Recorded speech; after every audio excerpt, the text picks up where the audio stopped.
Hola, bienvenidos. In today's video, we're going to talk about Spanish nouns, their gender and quantity, as well as Spanish articles.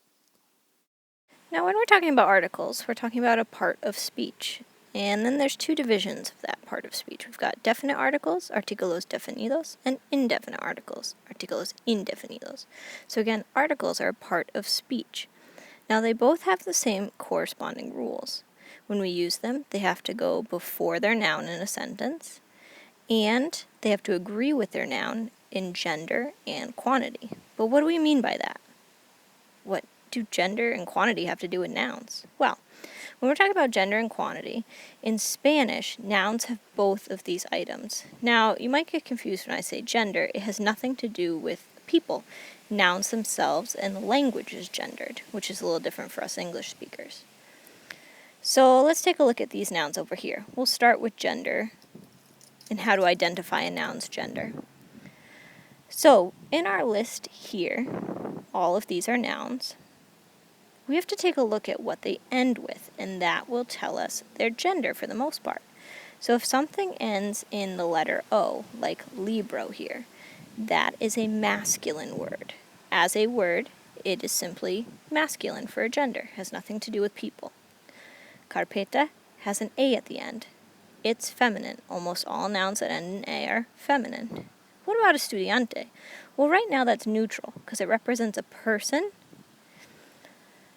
Once we add an article later, it'll get a gender. Now, bicicleta ends in an A, so that is feminine. Carro ends in an O, so that is masculine. And perro also ends in an O, so these are both masculine here.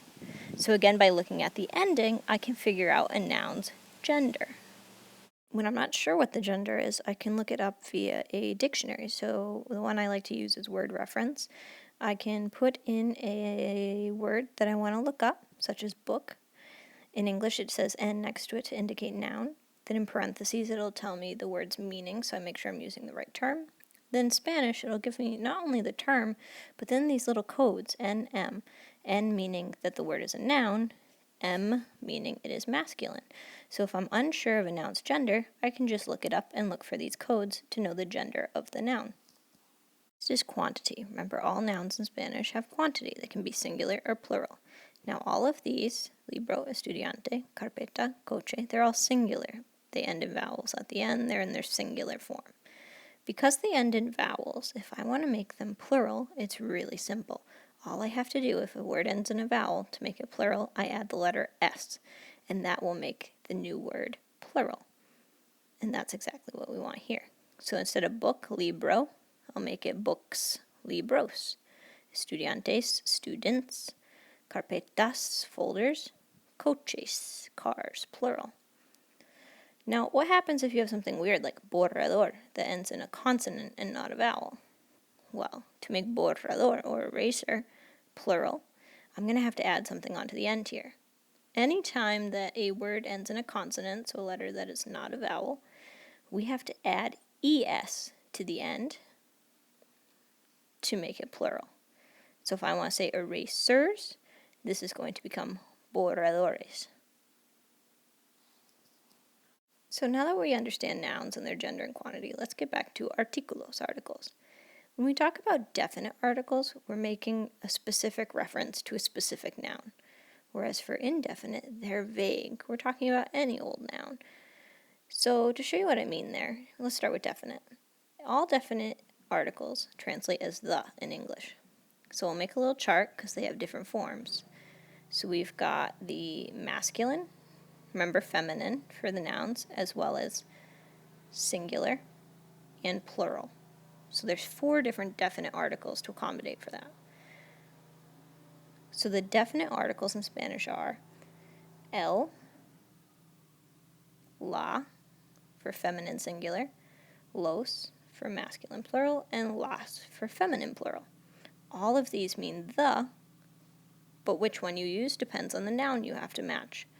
So for example, if I have the word libro, libro is singular and masculine. So I'm going to look at the singular masculine box and put el, the book. But what if I have books plural, libros? Now it's plural, so I'm going to need los libros in order to get the right agreement. Then with indefinite, these are more vague. The reason they're vague is because in English they translate to a, some, or any, and of course an, because we've got an in English. So if I say a book, I'm not talking about a specific book. It's any old book. A book. That's why it's vague. We'll draw the same chart with masculine, feminine, singular, plural. And now let's add the indefinite articles.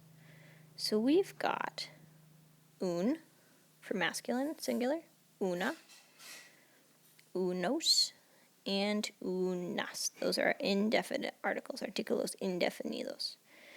These bottom plural ones are some or any in English. These top ones are a or an since they're singular. Same rules apply. Which one you choose depends on your noun. So if I have libro again, I would put un libro because it's singular and masculine. But if I have libros, plural, and masculine, now it's unos, some books, or any books. All of these things have to match, so it's very important to watch the rules. Pause the video here and try this practica, filling in the missing articles on your own based on the columns and the nouns you were given. Okay, let's take a look at the definite articles. Let's see what's missing. Libro, singular masculine, so el libro. Carpeta, la carpeta. Student is neutral, like we said, so you can have both el or la depending on who you're talking about, if it's a girl or a boy. Pingüinos will be los pingüinos. Now, clase I would have had to look up because I wouldn't know based on the ending. Clase is feminine, so it's la clase. And then banderas, flags, we're going to put las banderas since it's plural and feminine. Now these all have to match. So we watch the endings, then we choose the correct article for what we're trying to convey. In this case, definite, because it's all the. Now let's switch gears to indefinite. Libro, singular masculine, un, a book. Una carpeta. Now, estudiante could be either because it represents a person, so un or una are both accurate depending on who you're talking about. Unos pingüinos. Again, clase is feminine. I just know that because I looked it up. Una clase. And unas banderas, since those are plural and feminine. So again, what article you choose has to match the gender and quantity of the noun that you are given. Those are just the rules in Espanol. And again, these were all indefinite because we're not talking about specific items. Right, there you have it. There's a basic overview of Spanish nouns, sustantivos, and artículos definidos and artículos indefinidos. Remember, when in doubt, look up words in a dictionary and be aware that you have to agree articles and nouns both in gender and quantity. Buena suerte. Adiós.